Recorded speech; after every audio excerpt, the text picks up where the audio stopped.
구약 104페이지 정도 되겠습니다. 구약 104페이지 정도, 출애굽기 14장 21절부터 마지막 절까지 한 절씩 교독해서 읽도록 하겠습니다.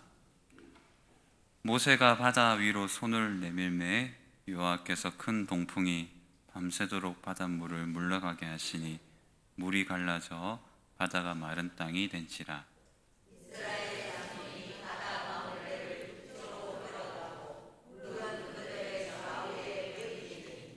애굽 사람들과 바로의 말들, 병거들과 그 마병들이 다 그들의 뒤를 추격하여 바다 가운데로 들어오는지라.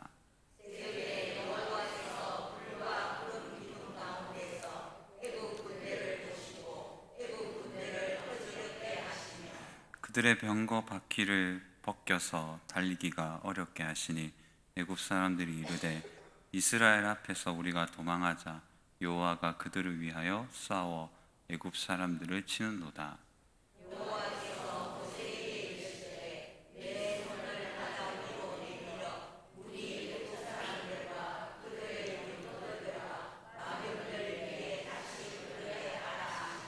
모세가 곧 손을 바다 위로 내밀매 새벽이 되어 바다의 힘이 회복된지라. 애굽 사람들이 물을 거슬러 도망하나 여호와께서 애굽 사람들을 바다 가운데 엎으시니.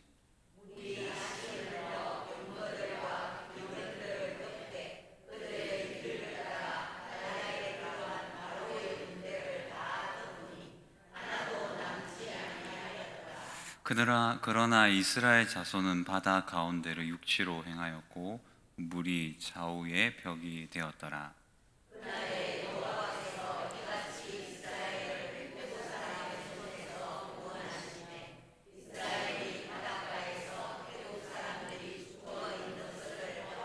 같이 읽겠습니다. 이스라엘이 여호와께서 애굽 사람들에게 행하신 그 큰 능력을 보았으므로 백성이 여호와를 경외하며 여호와와 그의 종 모세를 믿었더라. 아멘. 기도하겠습니다. 하나님 아버지, 우리에게 좋은 날을 허락하여 주시고 또 우리 인생 가운데 숨쉴 수 있는 은혜를 허락하여 주셔서 하나님의 전에 예배자로 불러주신 것 감사합니다. 하나님, 예배 가운데 주의 음성 듣는 귀한 시간 되게 하여 주시고 우리를 향하신 하나님의 음성이 우리의 마음 가운데 찾아와 우리가 그 하나님의 뜻을 발견하고 행할 수 있도록 우리를 움직여 주시고 변화시켜 주시고 다듬어 주시고 성숙하게 하여 주시고 변화시켜 주시옵소서. 예수님의 이름으로 간절히 기도드립니다. 아멘. 오늘 이 출애굽기를 읽으면서 우리가 좀 보통 설교를 들어보면 이제 좀 상상을 할 필요가 있지 않겠습니까? 이 이야기 속에 들어간다는 게 되게 중요한 것 같더라고요. 그러니까 우리가 어떤 면에서는 그런 의미인 거죠. 싫어하는 것은 좋아질 수 있지만 그저 그런 것은 좋아지기가 좀 어렵습니다. 쉽게 말해서 완벽하지는 않지만 여러분, 햄버거 같은 경우에 좋아할 수도 있고 싫어할 수도 있잖아요. 근데 젊은 날에는 우리 좋아하죠. 근데 나이가 들수록 싫어질 수도 있고, 때로는 예전에 저희 어머님 같은 경우에는 햄버거 이런 거 진짜 싫어하셨는데 햄버거를 되게 좋아하게 되시더라고요. 이게 변한 거죠. 싫어하는 것은 좋아질 수 있지만 그저 그런 것은 아무 생각이 없기 때문에 변화가 없는 겁니다. 성경도 저는 마찬가지로 생각합니다. 출애굽기 딱 읽어봤을 때 그 딱 정확하게 답이 나오고 너무나 명료한 답이라 크게 상상하지 않으면, 쉽게 말해서 기대가 없거나 내 마음에 일정한 답을 가지고 있으면 우리는 성경에 쑥 들어가기가 어려운 거죠. 그래서 하나님은 때로는 이야기를 전개하실 때 이 많은 성경의 이야기들 중에서 우리가 경험하고 느끼고 괴로운 일들을 통하여 그 이야기를 나의 이야기로 만들기를 원하시는 분이십니다. 그래서 오늘 기적에 대한 이야기인데, 오늘 이 출애굽의 사건이 신학적으로는 답이 있고 명료한 메시지가 있지만 여러분들의 인생에서 되돌아보는, 또 여러분들의 삶 속에서 경험했던 그 기적과, 또 오늘 성경에서 이야기하는 기적과, 앞으로 여러분들이 만나야 될 기적들을 여러 방면으로 생각하면서, 또 여러분들의 인생 가운데 혹시나 기적이 필요하다면 그 기적이 이루어지는 은혜가 있기를 주의 이름으로 축복합니다. 오늘 사진 한 장을 보고, 그림 한 장을 보고 시작하려고 하는데요, 윌리엄 터너의 이 굉장히 유명한 그림인데요, 렘브란트하고 비슷한 계열의 빛의 화가이기도 하고, 이 사람은 실제 극사실주의 화가였기 때문에 이 풍랑을 경험하는 그림을 그리기 위해서 자기가 돛대에 자기 몸을 묶고 풍랑이 있는 바다에 뛰어들어서 풍랑을 직접 경험합니다. 미친 화가라고 볼 수 있는 거죠. 직접적인 언어가 아니라 진짜 여러분 아무리 그림을 잘 그리고 싶어도 내 몸을 풍랑에 묶고 3일 동안 그 밤바다에 저렇게 나갈 수 있겠습니까? 그런데 극사실주의를 추구했던 윌리엄 터너는 이 그림을 그리기 위해서 몸소 그 바다 속으로, 바다 풍랑 속으로 들어가는 거죠. 오늘 이 출애굽기를 읽으면서 우리가 배경을 좀 상상을 좀 해봐야 됩니다. 여러분, 돼지가 뒤척이는 진동하는 소리가 들립니다.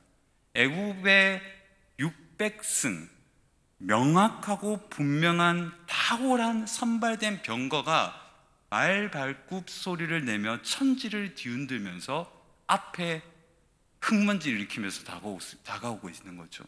돼지가 뒤척이는 진동하는 소리, 익숙한 언어 속에 깃든 공포, 평생도록 몇백 년 동안 들었던 애굽인들의 욕, 자기들을 할대하고 노예로 삼았던 거친 언어들이 폭포수처럼 흐린다는 것을 스스로 몸소리쳤기 느끼기 때문에 그 공포가 엄습하고 있는 거죠. 이 공포로 동요하고 요동치는 아이들과 그 여자들의 비명소리가 여러분들 가까이 들려야 됩니다. 이건 상상이 아니고 현실인 거죠.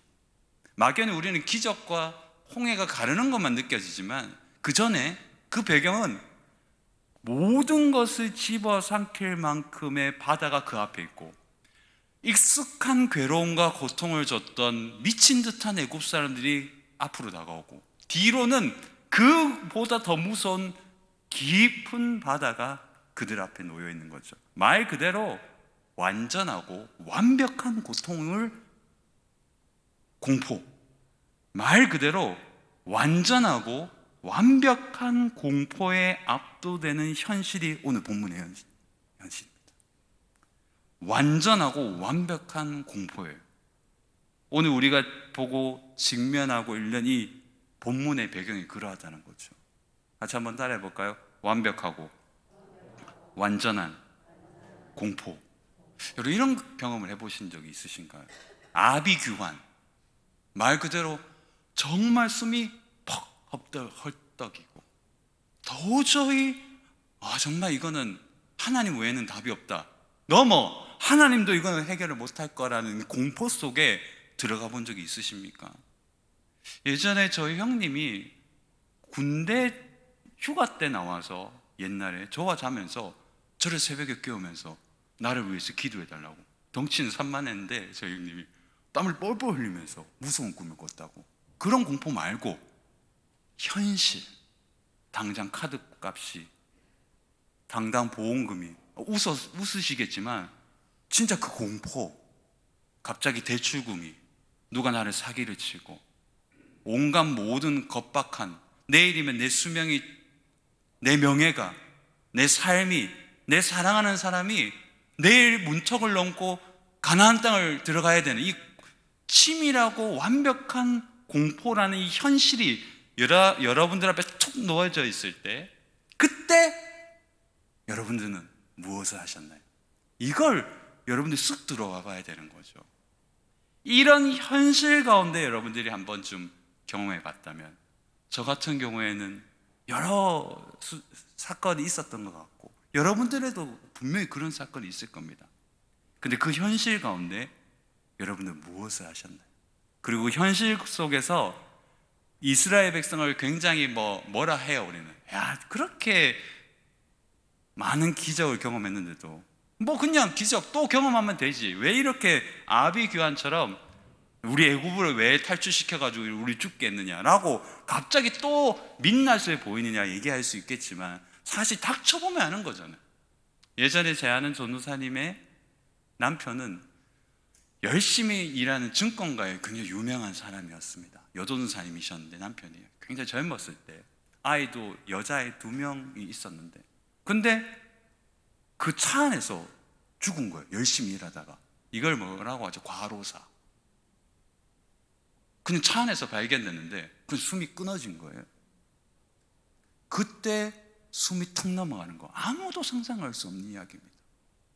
그런 일 외에도 우리 앞에서 다가오는 두려운 현실들, 이 현실 앞에서 우리는 어떻게 되느냐? 이스라엘을 욕할 것이 아니라 우리를 되돌아봐도 이런 현실은, 완벽한 고통은 과거와 미래를 잃어버리게 만들어요. 즉, 과거에 내게 베푸셨던 하나님, 미래에 나에게 약속하신 하나님. 오늘 이스라엘 백성이 그렇잖아요.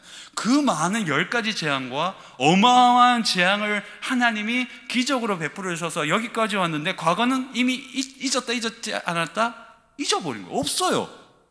그리고 미래 가나안 땅 가게 해주겠다, 하나님이 큰 심판로 너희를 인도하겠다, 두려워하지 말라, 들릴까요, 안 들릴까요? 안 들립니다. 이게 같이 한번 따라해 보겠습니다. 정상이다. 정상입니다. 여러분, 신앙이 좋다는 것이 이런 고통 속에서 나는 괜찮아, 나는 괜찮아, 이거는 정신주의자입니다. 이 신앙이 좋은 게 아닙니다. 여러분 기억하십시오. 예레미야는 울었고, 이사야는 두려워했으며, 엘리야는 몸소리쳤고 도망나왔습니다. 여러분들은 보통의 인간일 뿐입니다. 그러나 오늘 신이라고 생각한 우상과, 바로는 자기가 신이라고 생각했거든요.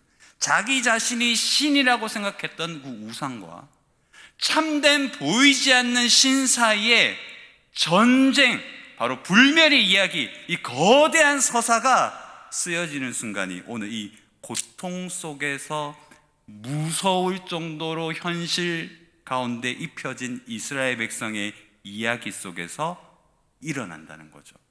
우리가 살아가는 현실이 크고 작고의 문제는 있겠지만, 결국 하나님이 자기 백성을 위해서 싸우시는 하나님의 싸움, 자기 백성을 위해서 싸우시는 하나님의 일하심, 자기를 사랑하는 자, 자기를 부르신 그 백성을 위해서 그 고통이라는, 고난이라는, 공포라는 현실 속에서 일하시는 하나님의 싸움이 오늘 출애굽기 14장의 주요한 내용입니다. 그래서 기적이라는 것을 우리는 하나님이 내게 베풀어 주시는 놀라운 은혜, 은총, 내가 바라고 원하는 것 그 너머에 무엇인가를 주시거나 나의 현실과 공포를 완전히 잊게 하는 환상적인 현실을 만들어주는 그런 하나님이 아니라, 하나님의 기적은 하나님의 영광을 위하여 자기 백성들을, 하나님이 자기 백성들을 위해서 그 어떠한 작은 일에도 어떠한 큰 일에도 그 현실 속에서 자기가 인정하든 인정하지 않든 하나님이 그 백성을 위해서 그 시간과 장소에서 일하시는 하나님의 싸움이라는 것을 경험하고 싶어하는 자들에게 주시는 것이 참된 기적이라는 것을 기억하시기를 주의 이름으로 축복합니다. 기적은 내가 원하고 바라는 어떤 승리가 아니라 하나님이 그 모든 것 위에서 하나님 자신이 승리하는 것이 기적입니다. 그래서 여러분들이 때로 넘어지더라도 하나님은 승리하시고, 때로 여러분들이 일이 잘 돼도 그것이 하나님의 승리가 되지 않을 수 있겠죠. 왜냐하면 하나님의 승리는 하나님만 높아지는 것이기 때문입니다. 여러분, 자신을 신이라고 여겼던 바로입니다. 그는 자기 자신이 스스로 태양의 아들이라고 생각했고, 나일강을 자기가 지배한다고 생각했으며, 모든 신들의 높은 곳에 있는 신의 아들이라고 생각했단 말이에요. 근데 그 신의 아들이 10가지 재앙으로 자기 아들을 잃어버립니다. 그리고 그는 완벽한 어둠 속에 있다가 극반전에서 그 이스라엘 여호와 하나님의 백성을 전멸시키고 신과 신의 전쟁에서 마지막 비장의 카드를 꺼내는 거죠. 여호와가 누구이기에 내가 이 백성을 보내야 하냐고 물었던 바로의 이야기를 기억하십시오. 여호와를 알고 싶지도 않았고 그 자신을 인정하고 싶지 않았던 우상 숭배자이자 우상 자체였던 애굽 사람들과 바로, 하나님은 그들을 다 어디에 수장시키신다? 바다에 수장시키십니다. 이게 중요합니다. 이 바다에 삼킨다는 의미는 굉장히 중요합니다. 이 바다는 어떤 신도 제어할 수 없는 것을 말합니다. 바다는 혼돈의 영역이에요. 고대 근동에서 바다의 신은 없습니다. 고대 근동에서는 바다를 제패하는 신은 없어요. 왜냐? 바다는 만물 가운데 그 누구도 제어할 수 없는 영역이거든요. 혼돈의 곳이란 말이에요. 근데 그 바다를 제어하시는 하나님이 그 바다를 열고 자기 백성을 살리시고 우상 숭배자, 우상인 바로와 애굽 이 모두를 바다 속에서 수장시킵니다. 이것이 의미하는 바는 명확합니다. 자신을 신이라고 여겼던 바로와 그의 백성, 그리고 우상과 우상 숭배자들은 진짜 신, 참된 왕 앞에서 파멸하는 거죠. 여러분, 그림 한 장과 글 한 장을 읽으려고 하는데요, 우상은 자신의 얼굴을 보여주지 않습니다. 감추어져 있는 것이 우상입니다. 무조건 따르라고 일방적이고 강요된 요구로 자신의 뜻을 관찰시킵니다. 우상은 자기를 제대로 보여주지 않아요. 그리고 그에 대해 관심이 없습니다. 우상은 자기를 섬기는 자에게도 관심이 없어요. 우상의 유일한 관심은 우상 그 자체입니다. 그런데 예레미야는 이렇게 얘기합니다. 나중에 한번 읽어보시면 좋은데, 우상의 뒤를, 이스라엘 백성들이요, 뒤를 따라가는 것처럼 우상 숭배를 하지 말라, 이런 구절이 있거든요. 우상을 섬기는 자들은 우상의 뒷모습만 보는 겁니다. 즉 정확한 실제적인 모습을 보여주지 못하고 오직 쾌락과 원하는 것이 이루어지는 것처럼 보여주지만 우상은 한 번도 우상 숭배자들의 만족을 주지 않아요. 그런데 반대로 살아계신 하나님은 진짜 신이시고 참된 왕이시기 때문에 여러분들을 구원하고 여러분들의 진짜 온전한 행복을 주실 수 있는 유일한 왕이십니다. 하나님은 우상이 아니시라는 뜻은 하나님은 진짜 여러분들을 위하시는 분이라는 뜻입니다. 여러분 꼭 기억해야 될 것이 뭐냐 하면, 이 본문에서 홍해를 가르는 사건은 신과 신 사이의 전쟁 속에서 유일하신 하나님이 누구신지에 대한 가장 완벽한 클라이막스의 도장입니다. 그리고 그는 자기 백성을 구원하시고 자기 백성을 완벽하게 구원하실 수 있는 유일한 왕이심을 이 사건을 통해서 보여주시는 거죠. 사실 이 본문은 사도 바울이 고린도전서 10장에서 정말 분명하게 해석을 합니다. 이게 뭘까요? 고린도전서 10장에서 사도 바울은 이 출애굽 홍해 사건을 세례로 표현합니다. 여러분 10장을 보면 세례로 표현해요. 근데 정말 신학적인 교차점과 일치점이 있는 것이, 고린도전서 10장에서 이 세례를 표현하면서 하나님은 고린도 교회 성도들에게 우상 숭배를 하지 말라고 얘기하면서 10장을 설명한다는 뜻이에요. 이 본문은 정말 명확합니다. 이 본문, 홍해를 건너는 것이 왜 우상 숭배와 다르고 세례이냐? 우리가 예수 그리스도 안에서 참된 왕이신 하나님으로 말미암아 구원을 받은 주의 백성들은 세례를 통해서 자기를 죽이고 자기 안에 있는 하나님 아닌 것들을 완벽하게 죽이는 삶, 참된 왕이신 하나님만 섬기고자 결단하는 사람만이 홍해에서 구원을 받았다는 뜻입니다. 그래서 우리가 예수 그리스도를 믿고 세례를 받았다는 것은 죽고 살아났다는 뜻이잖아요. 그러니까 여러분들이 홍해를 건넜다는 뜻이에요. 다 예수 그리스도 안에서 홍해를 건너셨음을 믿습니다.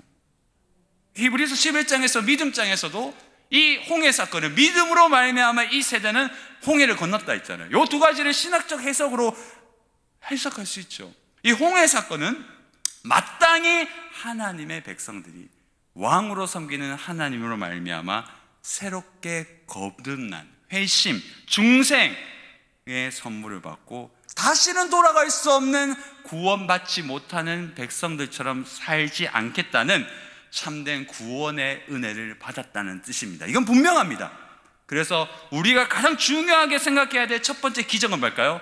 1번이라고 생각했을 때 진정한 참된 기적 중에 하나는 여호와의 승리를 우리가 하나님의 은혜로 말미암아 구원의 은혜로 말미암아 참된 여호와의 승리, 참된 여호와의 은혜가 뭘까요?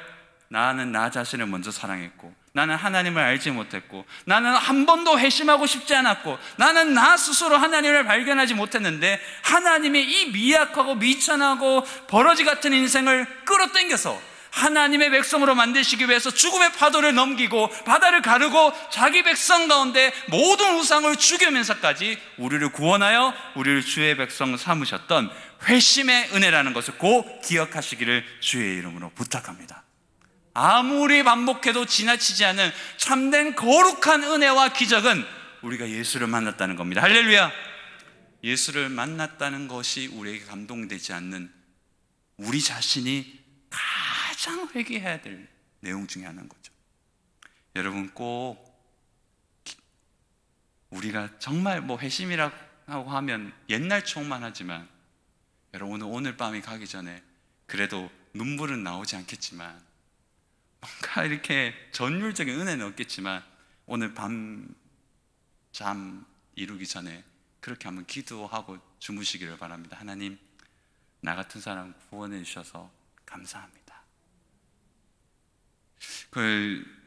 그런 생각이 들더라고요. 저도 참 이렇게 죄인이고, 지금도 죄인이고, 앞으로도 영원히 죄인일 건데, 가끔 요즘 우리 아이들을 키우니까 아내가, 죄송한 말씀이지만 아내가 저한테 당신은 왜 이렇게 머리가 나쁘냐고 이렇게 얘기하면서, 제가 살았던 동네는 강둑에 살았거든요.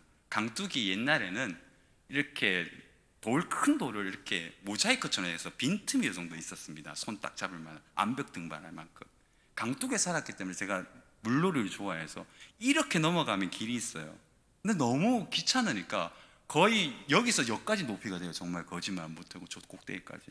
그리고 요 정도까지는 틈이 없어서 뛰어넘어야 잡을 수 있단 말이에요. 그걸 제가 몇 년 동안 길이 귀찮아서 그걸 암벽 등반했습니다. 근데 아내가 그런 얘기 하더라고요. 오빠는 떨어졌던 것 같다고. 한번 부딪혔으니까 머리가 안 좋은 거 아니냐고 이렇게 하면서 제가 그런 얘기 했어요. 떨어져서 죽었을 거라고. 제가 요즘 드는 생각이, 그 어린 나이에 무지몽매하고 정말 환경이 안 좋았어요. 동네 형님들은 다 이상한 자취 보고 진짜 본드 흡입하고 그런 동네에서 살았거든요. 거의 양아치 수준이죠. 그리고 공동화장실 있었으니까 주거 환경은 말할 것도 없겠죠. 근데 방관했어요. 가난하니까 뭘 먹을 게 있겠습니까? 그냥 방관했어요. 떨어졌으면 죽었겠죠. 떨어졌을지도 모르겠습니다. 많은 이런 것도 생각해보니 오늘 솔직히 말씀을 생각하면서 들었던 첫 번째가, 하나님 그 어려운 순간에도 나를 그래도 지금까지 살게 해주신 것도 감사하다. 그 어려운 환경 속에서도 나를 지켜주셨구나. 적당한 정도에서 유혹에서 빠져나오고. 여러분, 이거는 우습게 얘기지만, 많이 웃으시지만, 우리의 인생에서 차고 넘치는 너무나 기적적인 그런 거 말고라도 되돌아 생각해보면 떨어지지 않은 것도 감사하고, 물속에서 빠져 죽을 뻔했다가 살아난 것도 감사하고, 여러 가지 감사가 있지 않겠습니까? 무엇인가 잘 되는 것을 통해서 기적을 경험하려고 하지 마시고, 하나님이 지금도 우리를 지키신다는 것에 대해서 감사하시기를 주의 이름으로 부탁합니다. 여러분, 스스로 있는 자, 이게 바로 모세가 만난 하나님이지 않겠습니까? 모든 것을 초월하는 자를 오늘 본문에서 느끼게 되는 거죠. 그가 펼치시는 일은 기적이라는 이름으로도 담기에도 한계가 있습니다.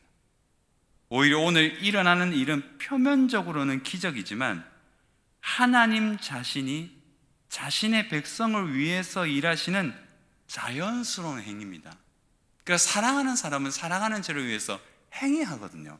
자연스러운 거거든요. 예전에 마틴 로이드 존스 목사님의 설교를 들으면서 깨달은 바가 있었습니다. 우리가 생각했을 때는 기적은 놀라운 일이지만 하나님께는 자연스러운 일이에요. 다만 하나님이 하실 때 우리가 그것을 기적으로 경험하면 그것이 우리에게 기적으로 느껴지는 거죠.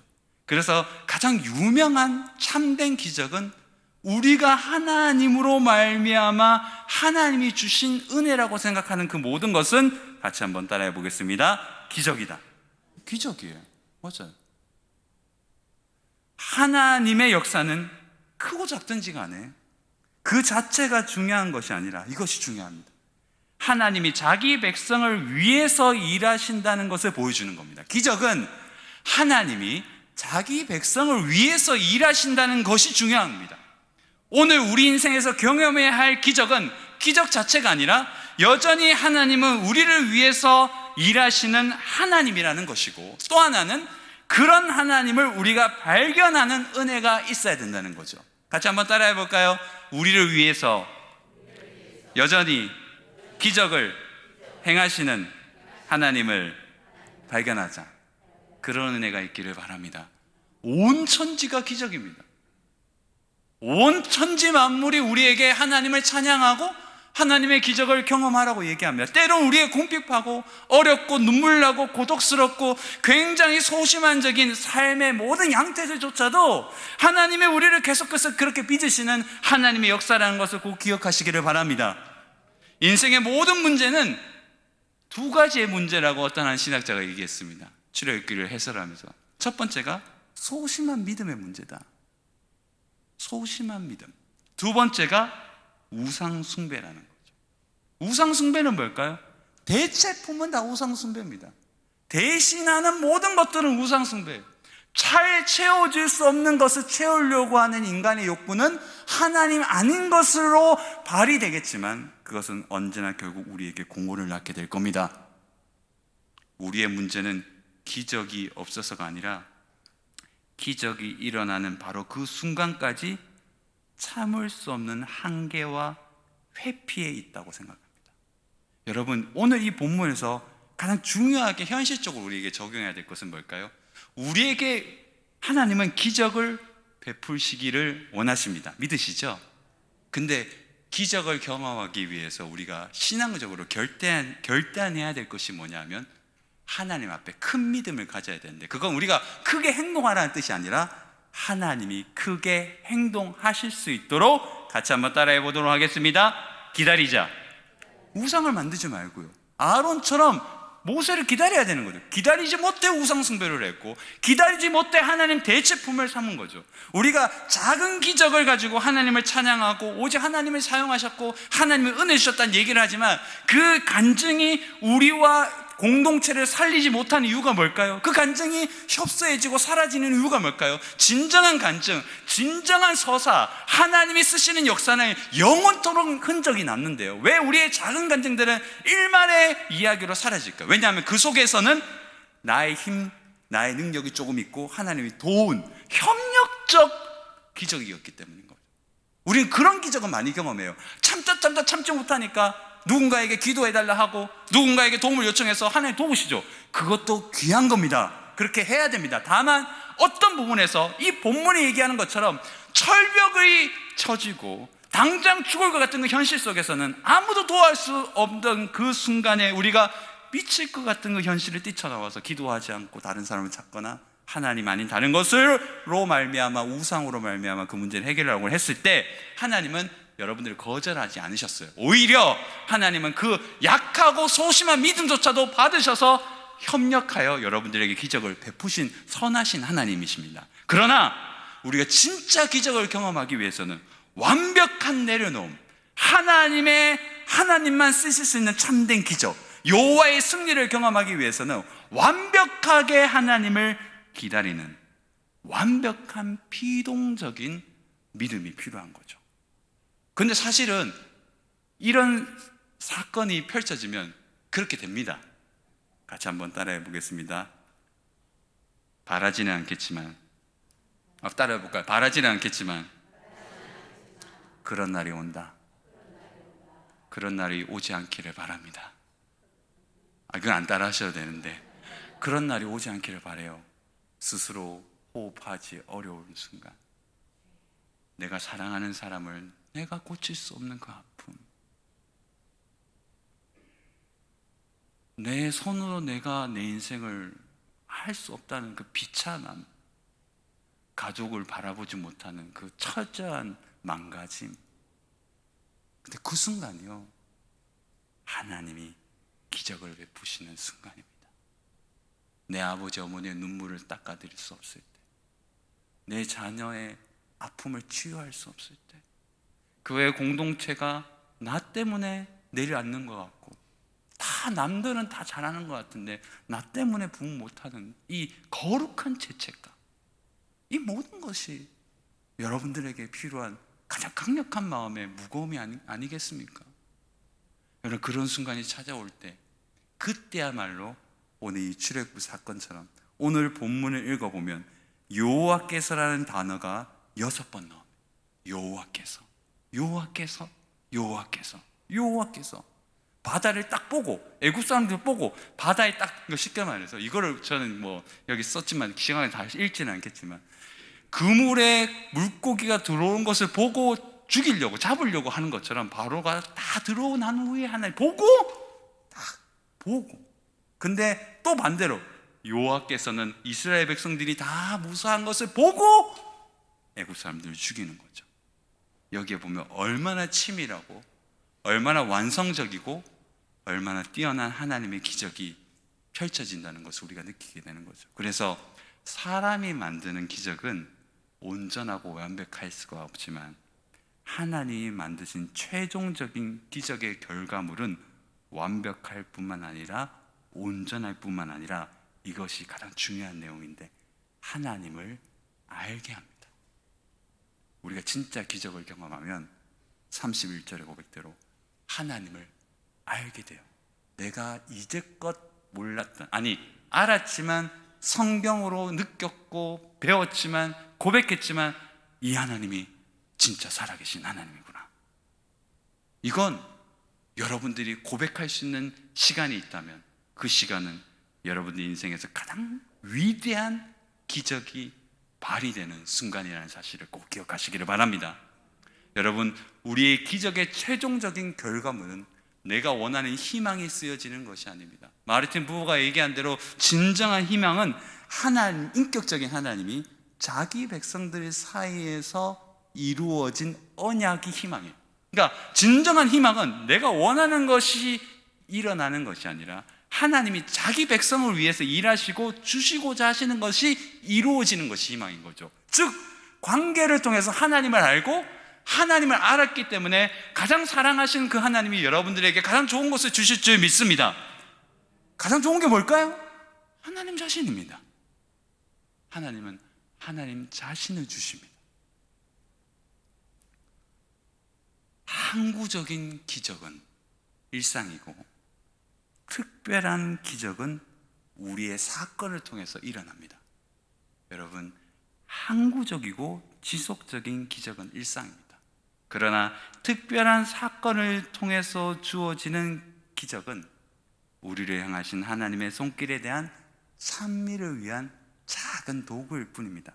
그리고 오늘 저의 이 결론적인 결말은, 오늘 이 출애굽 사건을 통해서 우리가 이 화자의 입장에서, 이 출애굽 백성 입장에서 생각해 보십시오. 아까 얘기한 대로 도저히 상상할 수 없는 방식으로만 구원받을 수 있습니다. 근데 이스라엘 백성도 모세도 아무도 상상하지 않았던 방식이에요. 그게 뭘까요? 바닷길을 내는 거죠. 이걸 여러분들에게 정확하게 적용해 드리고 싶습니다. 우리의 참된 기적, 그리스도인들의 참된 기적은 닫힌 결말이 아니라 열린 결말입니다. 그리스도인의 삶은 닫힌 결말을 사는 것이 아니라 열린 결말을 사는 겁니다. 여러분들의 인생은 닫혀 있지 않습니다. 운명과 우연처럼 은혜는 닫힌 길이 아니라 열려 있는 길입니다. 그래서 유명한 신학자가 아름답게 고백했죠. 예측할 수 없는 신비 속에 감추어진 기적, 이게 여러분들에게 열린 결말입니다. 예측할 수 없는 신비입니다. 기적은 예측 불가능해요. 진정한 기적, 은혜는 예측 불가능해요. 어떤 남편을 만날지 예측 가능하세요? 불가능하죠. 좋은 남편 만나시기를 바랍니다. 예측 불가능한 거대한 남편. 우리가 은혜가 너무나 풍성해서 우리를 웃음 짓게 하는 이유가 뭘까요? 예측 불가능하기 때문이에요. 내가 상상할 수 없는 예측 불가능한 신비로 우리에게 놀라운 길을 여시는 그 하나님. 우리는 예측 불가능, 도저히 상상할 수 없는 방식이에요. 여러분들에게 그런 기적이 있기를 주의 이름으로 축복합니다. 열린 결말이에요. 여러분들의 인생은 절대 닫힌 결말이 아닙니다. 여러분이 상상하는 그 어떤 상상을 하든지 간에 하나님의 기적은 열린 결말일 뿐만 아니라 여러분들을 향하신 놀라운 사랑은 보폭이 너무나 크기 때문에 여러분들이 가늠할 수 없는 방식과 뜻과 계획과 크기로 여러분들의 인생의 최고의 기적을 경험하게 하실 줄 믿습니다. 그 하나님이 우리의 하나님이에요. 그리고 여러분들의 하나님이고 나의 하나님이고 여러분들에게 기적을 경험하게 하실 주님이십니다. 저는 이 고백이 너무 좋아요. 열린 결말. 여러분들 어떻게 살든지 그건 중요치 않아요. 중요한 건 하나님은 여러분들의 인생의 주인이시고 자기 백성의 인생을 컨트롤하시기 때문에 여러분들의 인생의 결말은 아직 끝나지 않았습니다. 아무도 여러분들의 인생을 정죄할 수 없습니다. 여러분들의 기적은 이미 시작되고 있고 지금 쓰여지고 있음을 믿으시기를 바랍니다. 극작가는 아주 극적인 것을 좋아해요. 그래서 로미오와 줄리엣을 썼던 작가가 처음에 여러분들이 잘 아시죠? 이거 오페라 말고 이 무용하는 그걸로 썼거든요. 근데 인기 좋게 하기 위해서 로미오와 줄리엣 이야기를 각색하고 싶어 했어요. 그래서 로미오와 줄리엣 비극으로 끝나잖아요. 여러분, 비극이 좋습니까? 행복론이 좋습니까? 행복이 좋죠. 근데 그렇다면 로미오와 줄리엣은 아주 걸작이 되지 못했을 겁니다. 고집에 부려서 비극으로 만들어버렸어요. 세상의 이야기는 그럴 수 있어요. 근데 우리의 이야기는 절대 비극으로 끝나지 않습니다. 여러분의 인생이 열려있다는 것을 꼭 믿으시고, 지금 저에게도 얘기하는 건데 열려진 그 길로 우리 다시금 이야기를 써오면 얼마나 좋을까요? 여러분들의 홍해는 갈라질 겁니다. 같이 한번 기도하고 마치도록 하겠습니다. 기도할 때 1분만 같이 한번 기도하겠습니다. 하나님, 오늘 말씀을 들었습니다. 듣는 것도 중요하지만 우리의 홍해가 눈앞에 턱하니 있는 분들도 계시잖아요. 저도 그런 게 좀 있거든요. 아직도 고치지 못한 나쁜 습성들도 있고 기도 제목도 많습니다. 여러분들도 그렇지 않습니까? 같이 한번 기도할 때 하나님, 길을 내시고 바닷길을 내시고 열린 결말을 만드시는 우리 주님 앞에, 주님, 내가 나아갑니다. 우리를 인도해 달라고 같이 한번 1분만 기도하도록 하겠습니다. 기도하겠습니다. 하나님 아버지, 우리의 길은 언제나 열려 있습니다. 하나님의 살아계심과 역사하심은 결코 후회하심이 없고 우리의 삶을 인도하시고 이끌어주시는 주님의 역사는 절대 허물어지지 않습니다.